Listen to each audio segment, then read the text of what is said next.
At this point, I'm just basically stripping it down now, basically where I left off on the last video.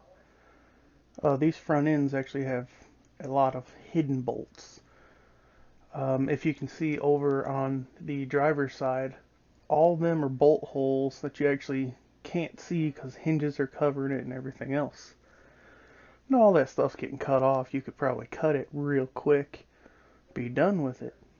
But I prefer to take it apart just in case somebody's looking for my giant butt crack or the fenders or something.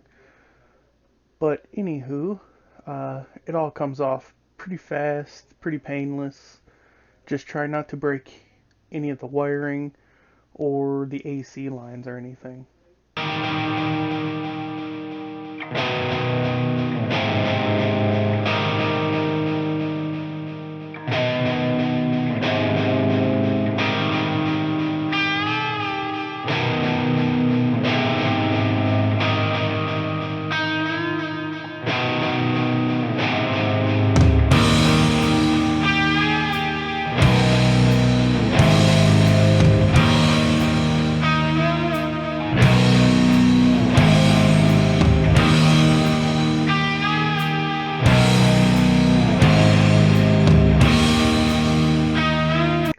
So we're cutting out the top portion of the firewall, and a lot of the times we use the plasma. You'll see it shoots a big red spark. It's not a spark, it's a flame. And what that is the actual seam sealer catching on fire. And this crap will put you down if you ain't ventilated. We usually keep all the doors open, fans on, and everything. And it will literally put you gasping for air. Ask me how I know. I had to sit down for almost an hour to try to regain my breath. Thought I was going to die. But once you start that, keep it well ventilated, cut it out.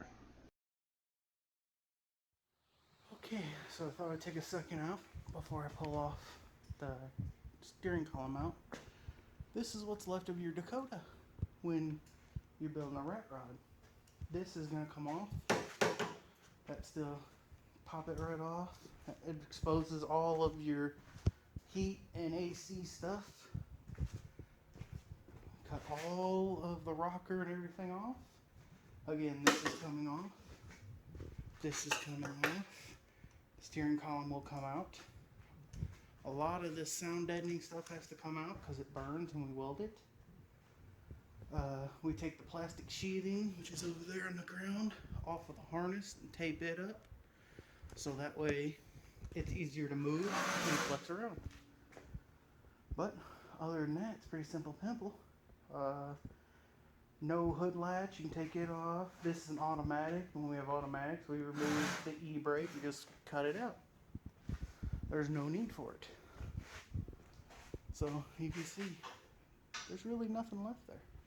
Here's the back of the cab, the top of the cab, all of the dashboard and stuff's back here in the bed.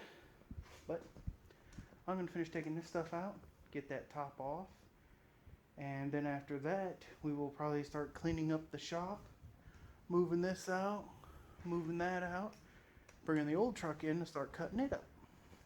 So I'll cut us back on the B-roll when we get ready to start cutting up the old truck.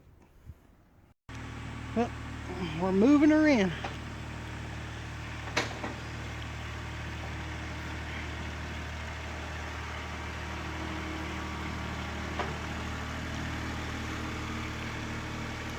This one's going to be going on some 28s. We got to cut out everything. I'm just joking. We're not doing that. We don't do that.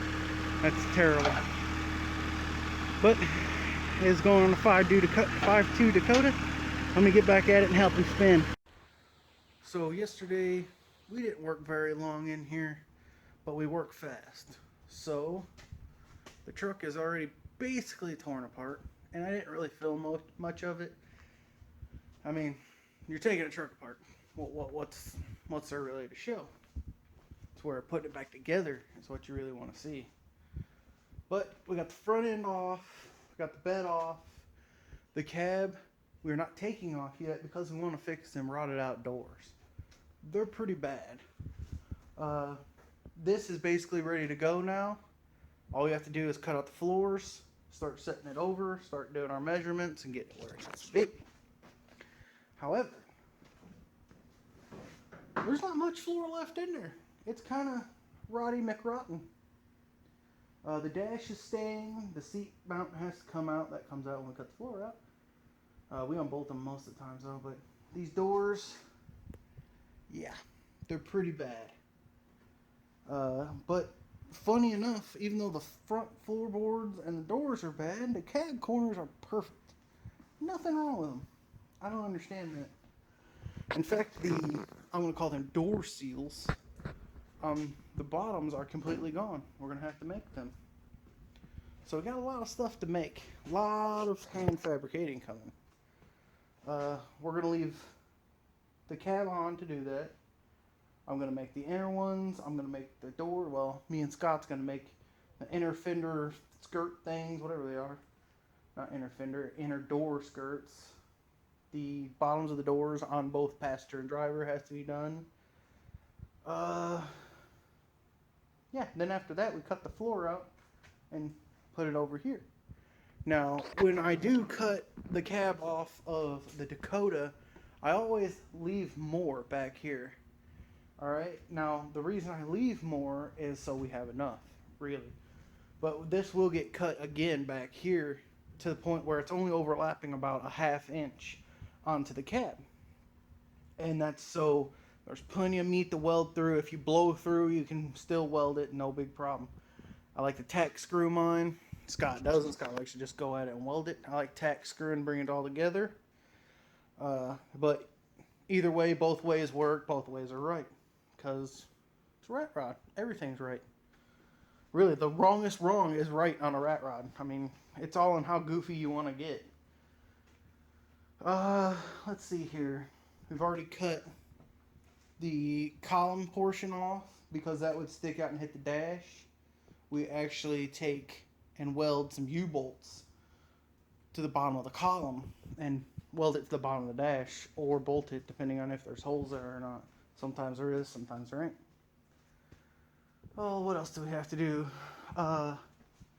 We have to put, I think we're going to have to take it to an exhaust shop to have the duals put on it. We got the mufflers, but really, duals don't really work on a Dakota, and I'll tell you why. And that's because a Dakota's everything is offset. Let me turn the camera around, I'll show you. Well, we got the cab off now, and actually me and Scott's trying to figure out where we want the wiper motor to go, and it's off of a Dodge Durango out of the back tailgate. We made a couple attempts at it and we finally got it, but you know, we already took the cab off and actually misplaced some footage, I believe. But if you would at this point, please go like, share, and subscribe the channel. It really helps us a lot. And also visit the store, get you some shirts or whatnot. Coming up next part soon.